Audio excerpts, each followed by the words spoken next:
In her teens, a girl can lose her innocence. When a child becomes violent, it's forecasting doom. What is that for? Something bad is going to happen. A dark fantasy becomes all-consuming. Deep inside her, she had the urge to kill. And she had a way to do it. A lonely outsider wants to prove her loyalty. She owed them something. What they wanted her to do was kill Andrew's parents. And two young sisters plan murder like a class assignment. Instead of talking about boys, they were talking with their friends of how to kill their mother. When these young women move through adolescence, they change from innocent girls to teen killers.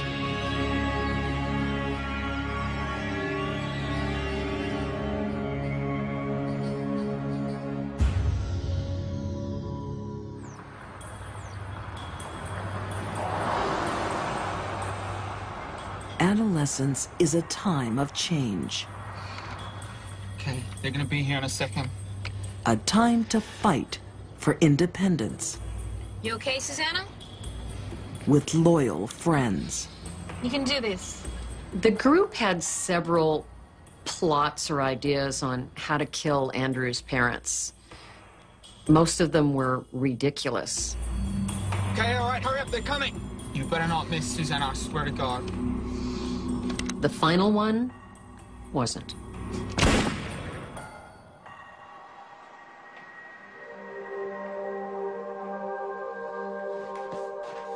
Oh, this is disgusting. No wonder we have cockroaches. You can't let it build up like this, Susanna. In Mansfield, Texas, Susanna Toledano is an awkward, shy 19-year-old. It's the least you could do. She only has one friend in the world, Okay, Chelsea Richardson. I'll do them now. Thanks, hon. Look, I don't mean to be a boss of boots or anything, but fair is fair, you know? You're right. Susanna was living at Chelsea's house because she and her mother did not get along. She and Chelsea had become fast friends when Susanna moved down from Illinois to Texas. Susanna felt obligated to Chelsea. Susanna was shy, and there she had a friend who would help her and be with her and make it so she wasn't so lonely.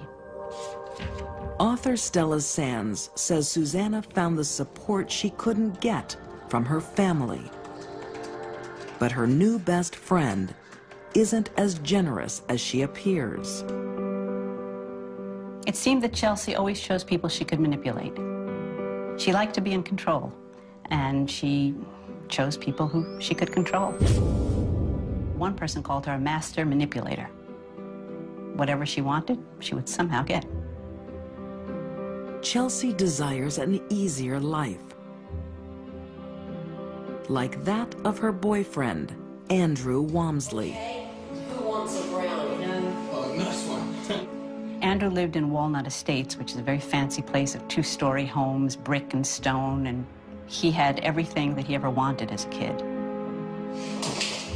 What the hell are you doing? Andrew and his sister live a privileged life thanks to their parents. Cut it out. Your father's working. Rick and Susanna Walmsley, by all accounts, loved each other very much. They're still hot. Oh, honey. And were hardworking people who had really built up a life for themselves to live in this very affluent, beautiful neighborhood full of expensive homes and happy children and golf courses.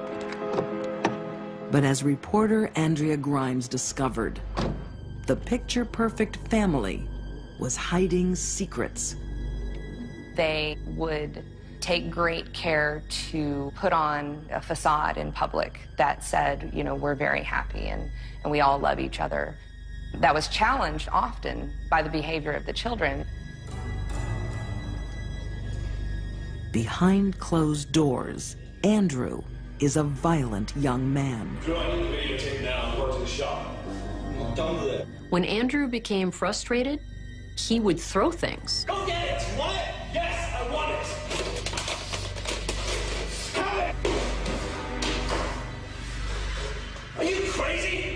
That's the last straw. You're cut off, man. When a child becomes violent with a parent, and that parent is not violent toward them, No gas money, no allowance, nothing for you. I hate you, asshole. it's forecasting doom. Come on, babe. Something bad is going to happen. We're gonna have all the cars you want. His new girlfriend encourages Andrew's growing hate. Have that life we've been dreaming of. Andrew's family thought that Chelsea was white trash Just gotta think positive. and that Andrew could do better than her, which fueled Andrew's dislike for his parents. Come on, Drew. Your parents are loaded. I told you, I got cut off. My dad's not giving me anything. You're entitled to it. It's your birthright. Soon, the teenage lovers start thinking the unthinkable. Come on. Allegedly, Chelsea is the one who came up with the idea of saying, you know, Andrew, you don't like your parents very much anyway, and, you know, they probably would get a sizable inheritance. We're not gonna let them get away with this. Let's just fantasize for a while about what it would be like for them to just die. The idea is simple. Drew will inherit $1 million in life insurance and the valuable family home if his parents are dead. Not only did they plan to kill the parents, but one of their plots was to kill Sarah, his sister, so that Andrew wouldn't have to share the insurance money and the $1.6 million home. And Andrew assumed somebody dies, you get it right away. Within weeks, their crazy fantasy becomes real. Hold it.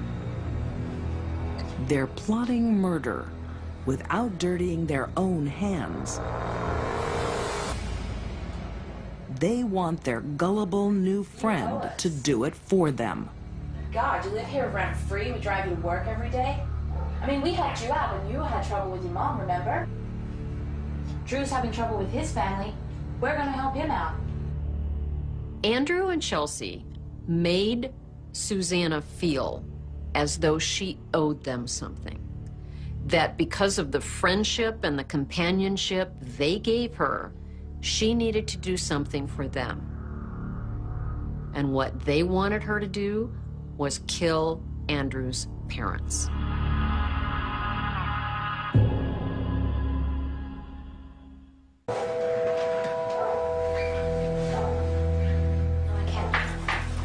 Come on, Susanna. You're my best friend. I need you. Chelsea Richardson likes to get her own way. In 2003, that means persuading her best friend, Susanna Toledano, to kill her boyfriend's parents. Susanna had a very low opinion of herself. If somebody asked her to sell the most Girl Scout cookies on the block, she would do that. If somebody asked her to murder someone, she would do that. So where is this restaurant? Somewhere down here on the left somewhere, she said. Okay. I'm hungry. How about you guys? The Walmsleys are rich. Their disgruntled son Andrew and his new girlfriend, Chelsea, want their money now.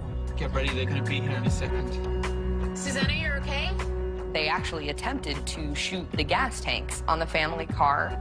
You can do this. They believed if they just shot a bullet into the gas tank, the car would blow up, no more family. Insurance money comes the next day, and, you know, they ride off into the sunset together. Okay, here they come. Get ready. Come on. All right, make sure you get the gas tank. Their first murder attempt is almost comical. Ready? Now! Oh my God, you missed! How did you miss? What was that? My God, oh my God. What was it? Somebody just shut it off. The Walmsleys realized they had been shot at. Are you serious? That was Drew. Just calm down. That was Drew. I swear to God, that was Drew's mom. And saw Andrew drive away in the white Mustang that they had bought for him. Whether or not they knew this was Andrew in their hearts, or whether or not they chose to believe that it was not their son, life went on after this. They didn't press any charges. They didn't have the police investigate Andrew. Life just went on. It's a fatal mistake. The second murder attempt is chillingly direct. They went into the house, and Susanna was still scared. They tried to prop her up and say, "You can do it, you can do it." And finally, Chelsea pushed her into the living room. She went in, she saw the mother lying on the couch asleep. She took the gun and shot her in the side of the head.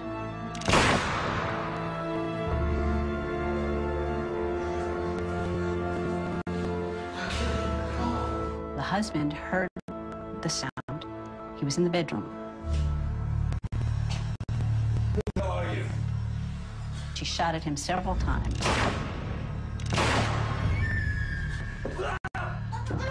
And then he came at her. And they started really fighting. So that's when Chelsea brought out the knives. And that's when Susanna started stabbing him. And stabbed him some 21 times. Susanna! Go see Andrew's mom! Now! The mother died immediately from a gunshot to the head. But Chelsea told Susanna to go back and make sure she's dead. Susanna knifed her 18 times.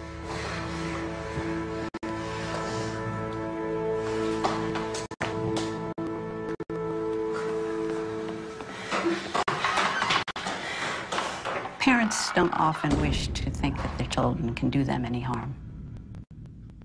Probably from Mr. Walmsley's point of view, he had given his son everything he wanted. He had given him a lovely home and a car, and here was his own son murdering him. Nobody has come up with another motivation for this besides pure greed. Here are two wonderful people dead, and who gets what out of this? Well, money. That's all. Sarah Walmsley is lucky she isn't home. But she is deeply suspicious and files papers to block her brother's inheritance, accusing him of murdering their parents.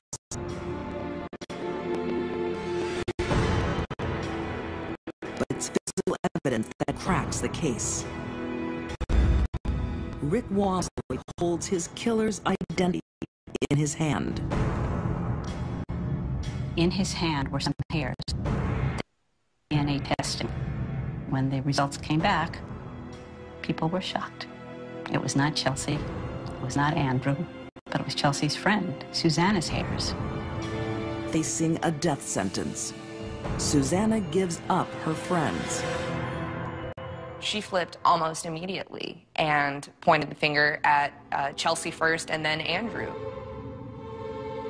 The crazy dream is quickly over. I think Andrew was much, much angrier at his father than anyone knew. And when he hooked up with Chelsea, she fed into his need to take control of his situation. Chelsea was a master manipulator, and frankly, Andrew wasn't very bright. In the battle of wits with Chelsea, he was really unarmed. And Susanna, easy, easy, easy pickings. And they got her to do the dirty work. Andrew Walmsley is sentenced to life in prison. Susanna is spared death row. She also gets life. The harshest penalty is saved for the master manipulator, Chelsea Richardson. She's sentenced to death and is living on death row.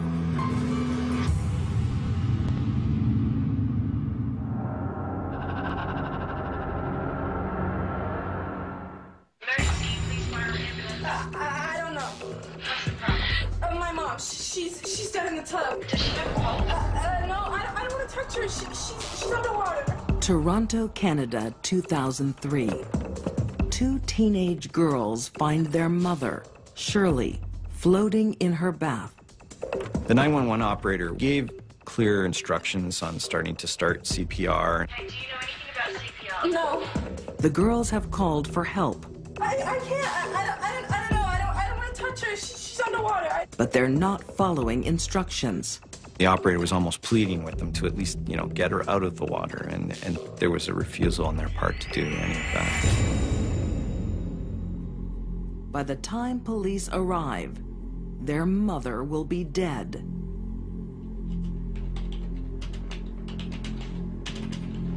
Investigating officer Mike Pulley was one of the first on the scene. They were 15 and 16, somewhat upset, visibly upset.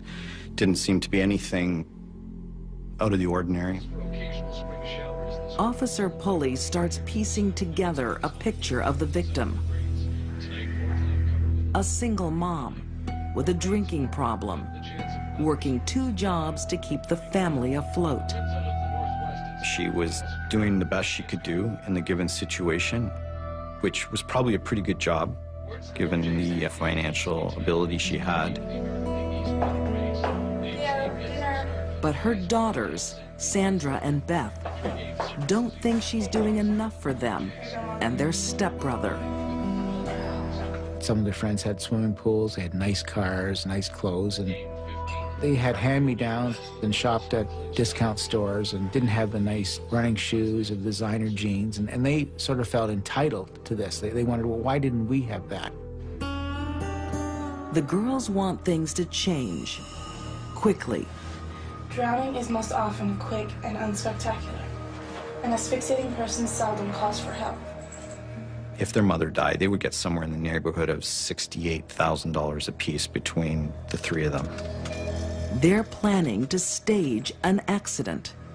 The brain will die after approximately 6 minutes without oxygen. A guidance counselor mentioned that they were the smartest kids he had ever seen in 30 years of teaching. They spoke 5 different languages. They scour the internet, collating the best advice from around the world. They found 14,000 hits on the hard drive for drowning, the word drowning. And they found another 200 or 300 hits for codeine, and there were 100 hits on bathtub. They've already worked out how to spend the money. How much you guys gonna get? 70,000 each. They plan to take all their friends on this big European vacation and live the high life. You guys gonna be set. Their dream was to buy a marijuana farm and have a nice house. That was it. And for that reason, they killed their mother. Their crazy teen logic isn't new to criminal profiler Candice DeLong, but the detailed preparation is highly unusual.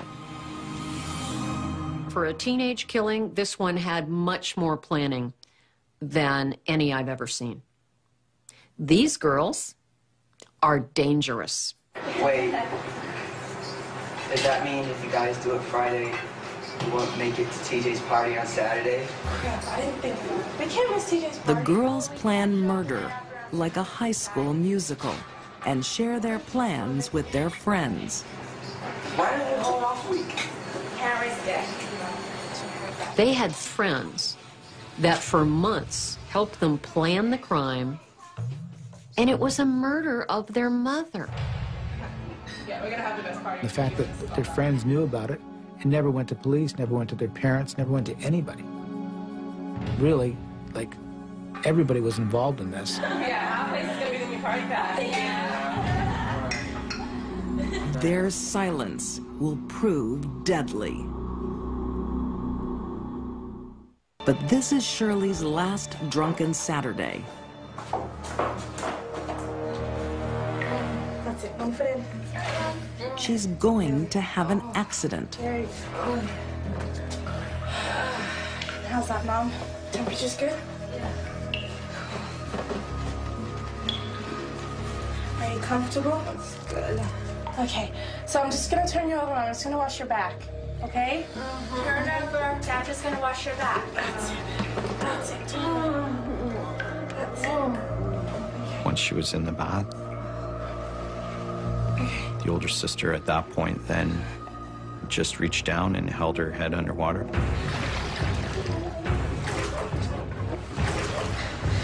Sandra knows exactly how long it will take. And she found out that it took between 2 and 6 minutes to drown. She split the difference. She actually held her mother's head under the water with a latex glove for an entire 4 minutes.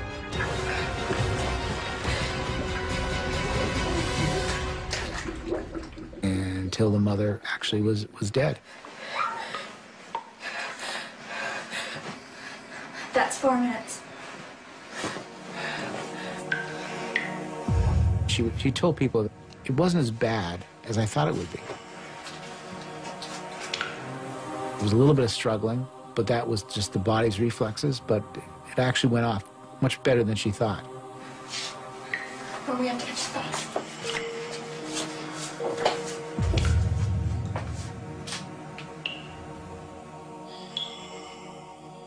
Oh, yum. The sisters then join their friends to establish an alibi Now this is all over. You guys can move in with us. and share the good news. The girls have pulled off the perfect murder. Who thinks that 2 15 and 16-year-old girls would have the gumption to kill their mother, especially in the planning they did? I can't do it. You have to do it. I'll screw it up. You have to do it. No, we rehearsed this. You can do it. I can't pull it off. Please, please, you have to do this. Later that night, the sisters report a family tragedy. With their mother's history of alcohol abuse, authorities buy it. They're very good actors. They were giving out the emotions, you know, oh, we're sad, you know, let's put some tears on here, let's look upset. But she's not moving at all. Okay, calm down. She's up on the right. The sisters receive sympathy from family and kudos from their friends. The secrecy pact with their social network holds strong. Until 1 year later, alcohol and hubris start loosening Sarah's lips. She just kept telling everybody when she got drunk. Whoa, she was on her way out. I mean, we're just speeding up the process. I think she wanted people to know that she had outsmarted not only the adults, but she had outsmarted the police. She had outsmarted a coroner. But she was really unhealthy. She was crying all the time. The older sister is the kind of person who needs to connect with people and needs to share information, needs to share every aspect of her life.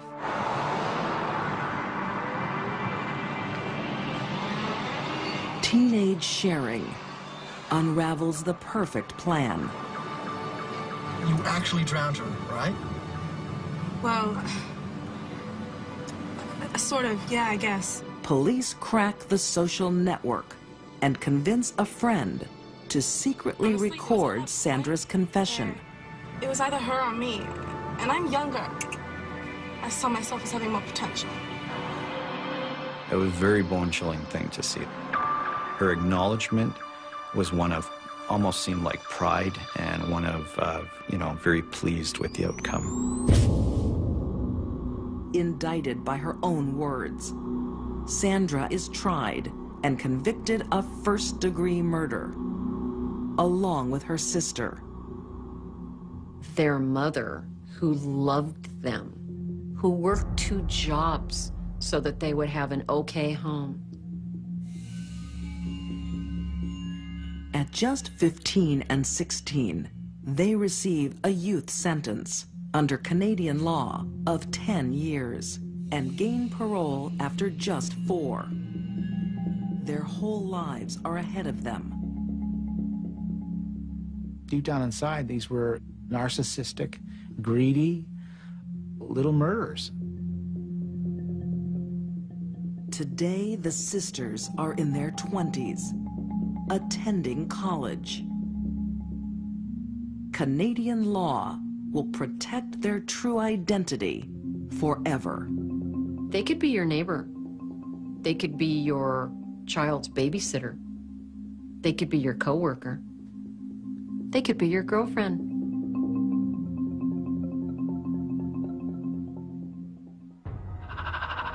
Get more Deadly Women online. www.investigationdiscovery.com.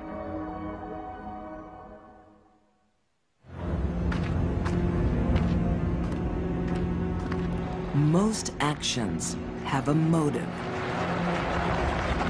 Hey there! This hill's a little steep to be walking up. Right or wrong, Come on, jump in! they can usually be explained. Come on. For Penny, this was just a fluke, just something that she always wanted to do. But sometimes they cannot. From the moment she got in his car, he was a dead man.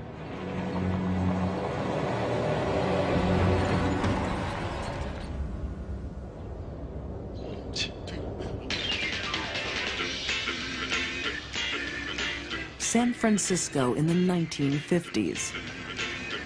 It's a time of hope, of excitement, a time to rock and roll. So has Chuck asked you to the prom yet? Not yet. I don't know if he's going to. He's taking so long. Oh, don't worry. He's just nervous. But for Penny Bjorklund, it's a time of dark fantasy. Oh, hi, Penny. We were sitting there and she came and sat. Know what I have in this shoebox? No. She says, you don't know what's in my shoebox. I go, no, I don't know what's in your shoebox. What is that for? I just remember her as being crazy. Darlene Norrie Ferguson knew Penny at school. She was just strange. How many girls take a shoebox with a knife in it to school on a regular basis? Penny isn't aggressive. Why are you carrying that around? She doesn't threaten her classmates. She's just playing with curiosity. For Penny, it was a game. That girl's got problems. She just wanted to see how the whole thing played out, because this thing was just a flight of fancy for her. Author David Kolchak says young Penny's fantasies would come to rule her life. Penny was a loner. She was in her own world that was pretty deep, and she had a hard time telling the difference between reality and what isn't reality. I think she was a very confused teenager. Penny's strangeness just isolates her more. She was very a strange person, and we really stayed away from her. Darlene thinks after graduation, she'll never see Penny again. But she's wrong. Fate will ensure they have a deadly connection. Here we go, honey. Ready. Oh, it smells amazing. By the age of 18, Darlene is married to a handsome young war veteran, August Norrie. Maybe you should do this more often. No. Augie was a very, very happy, jovial, friendly man. Very good-natured, patient, just really a wonderful man. Oh, this just looks perfect.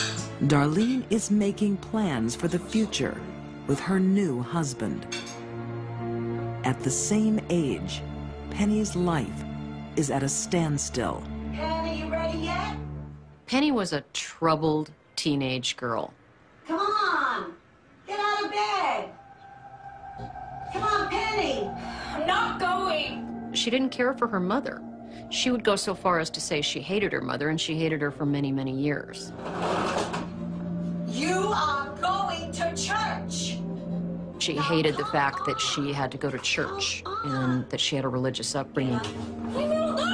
But lots of kids feel that. What's wrong with you? Get out of my room. Penny seems distracted from ordinary life. She's lost in her dark fantasies.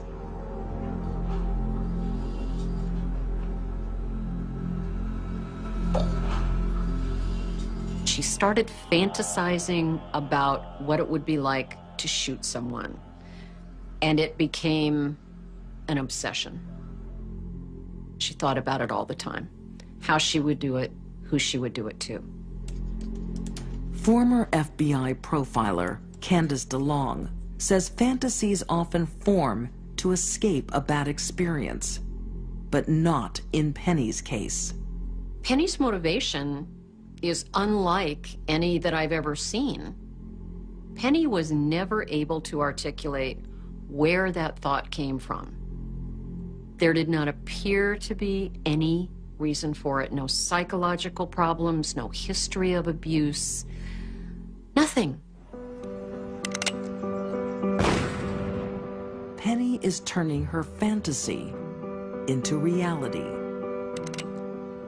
She starts with targets. She wanted to know what it was like to kill somebody. She wanted to know if she would feel any guilt or shame about it. Who it was just a random thing. Soon, targets will not be enough.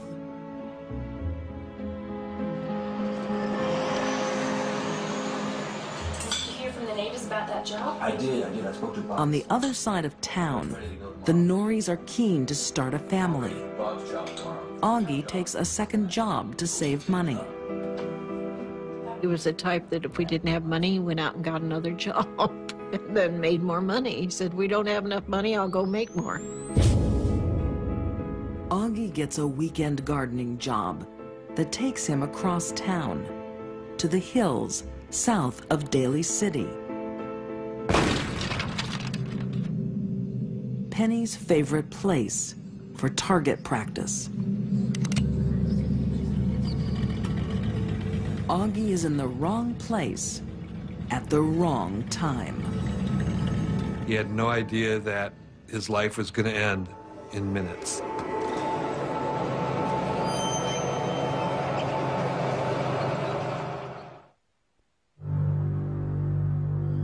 Like most teenagers, Penny Bjorklund is a dreamer. But her fantasies are dark. She has an overwhelming desire to shoot someone. She wanted to know what it was like to kill somebody. She wanted to know if she would feel any guilt or shame about it. It was just something that was always in her mind. If she could kill someone and not feel anything.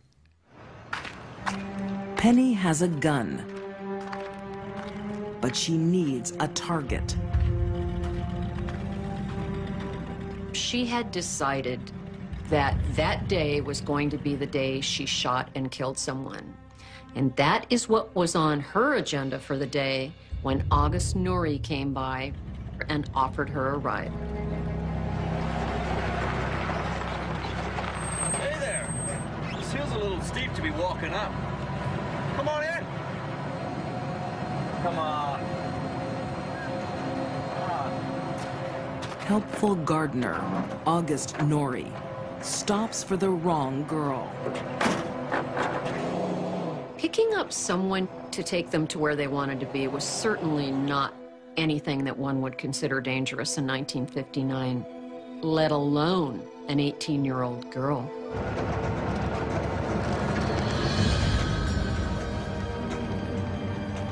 Hey, what are you doing?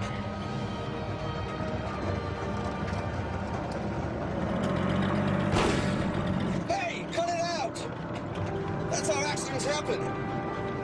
Gotta be careful with guns. I've been to Korea. I've seen what they can do. Yeah? Yeah, and it's not pretty. You don't ever want to see that. But that's exactly what Penny does want to see. Years of fantasy finally come to life. You're wrong about me. I do want to see what a gun can do. No, no! Penny pulled out her .38 caliber revolver and emptied it into August Norrie.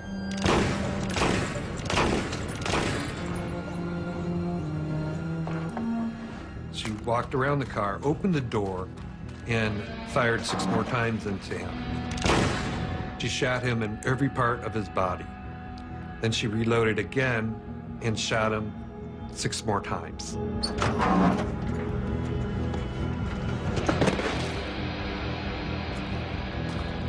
He was dead the first time she shot him. So it was a real big case of overkill. Penny shoots 18 bullets into August Norrie. She did it because she wanted to. She wanted to know what it felt like to pull the trigger, and she did it over and over and over. When she ran out of bullets, she was done. The next day, a passerby finds Augie's body, riddled with holes. They all thought it was a crime of passion. They all thought this guy had to have a girlfriend. Who else would shoot somebody 18 times? And it had to have been a lover's quarrel. The only police witness seems to support the theory. Around that area on that Sunday, a young boy saw a young blonde female driving her car erratically and told the police. So they thought, this is the woman. This is the person we're looking for. Ballistic tests also help police zero in on the killer. They trace the casings to a blonde girl who likes to shoot in the hills. Penny didn't try to hide. In fact, when she was arrested by the police and they searched her room, they found headlines. Penny is dying to tell her story. I shot him in the chest. And then I went outside and I shot him 4 times. Bang, bang, bang. She really didn't have a grip about how serious a thing that she had done. She had taken someone's life, but it didn't mean anything to her. Why'd you shoot him so many times, Penny? Well, for a year and a half now, I've been dreaming about what it would be like to shoot someone. Penny claims after the murder, she felt a strong sense of relief. She said she felt like a burden had been relieved from her, that the weight of the world had been lifted from her shoulders by pulling that trigger and killing someone. Okay, I think that should just wrap it up. The senseless killing shocks San Francisco. We're done. Thank you, Penny. A loving husband brutally murdered to satisfy a teenage curiosity. She wanted to immediately plead guilty. She did not even want a trial. She said, I did it. That's all there's to it. I wanted to know how it felt. No need for a trial. Just take me to prison, I guess.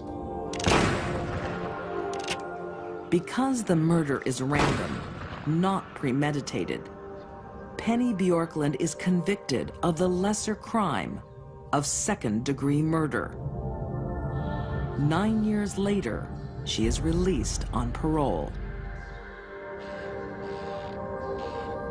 For widow Darlene Norrie, fate has been especially cruel. The strange schoolgirl claimed one more victim.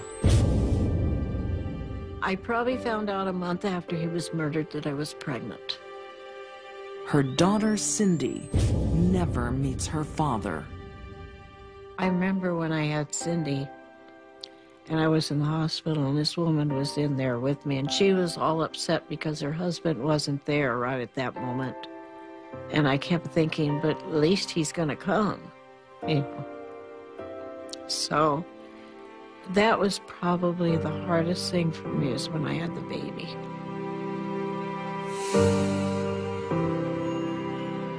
Today, no one knows the whereabouts of Penny Bjorklund. These deadly women left lives and families devastated. Susana Toledano would do anything for teenage loyalty. Greed made Sandra and Deborah drown their own mother. And curiosity drove Penny Bjorklund to randomly take an innocent life. These girls were in a time of transition, changing from innocent children into teen killers.